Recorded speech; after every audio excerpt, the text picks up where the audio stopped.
I originally joined the military 4 years ago. You're always met with these, horror stories of what to expect and all these things that most people don't really know about because they haven't experienced it for themselves yet, for the most part.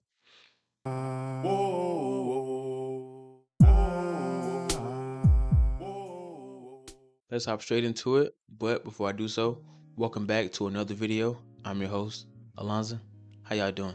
Today's topic is actually a question. And the question is, have you ever been told that the grass isn't always green on the other side? Because I've been told that on numerous occasions, whether it was enrolling in college, working, joining the military, and so on and so forth. Before I dive in, I think it's important to view the history of the term. The term was actually a proverb that was stated as the grass is greener on the other side, meaning that someone's life is always better than yours, from different circumstances. It dates way back to Greek times and is actually a reminder or a warning that nothing is perfect because for everything you have, someone has two times that. And for that two times is four times. And there's an eight, and there's a 10, and so on and so forth. Theoretically speaking, there's always someone better than us in some facet, whether it's a job, the salary we make, the house, the car, the shoes, the clothes, even the personality.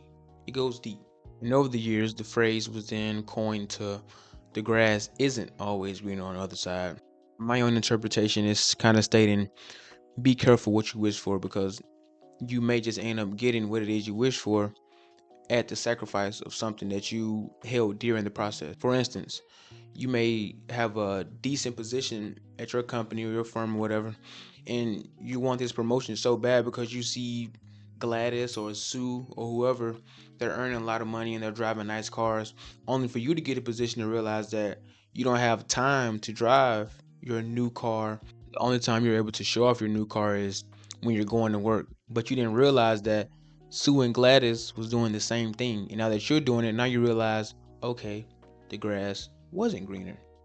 Now on the flip side, you're earning more money and you're more involved in the decision making process, but at the cost of your own personal time. So was the grass greener?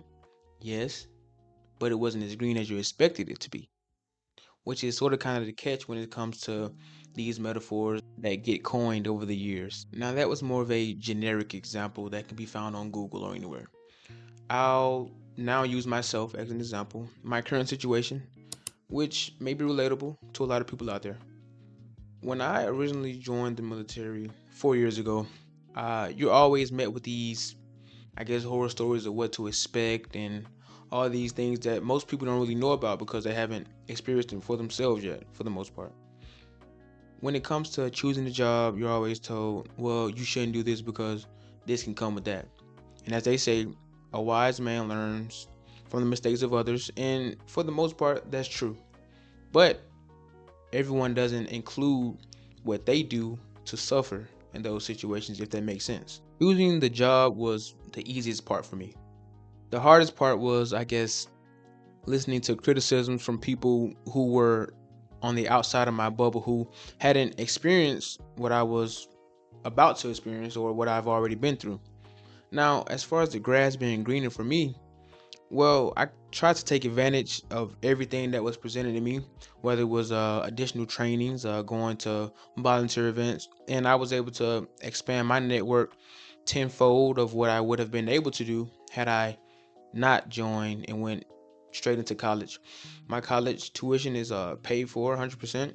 I've been able to step out and do different things that I would have never even dreamed of doing had I not joined the military. Now that's what worked for me. And you have someone who could have had a total 180 experience of what I had, but both of us is giving a different person some advice.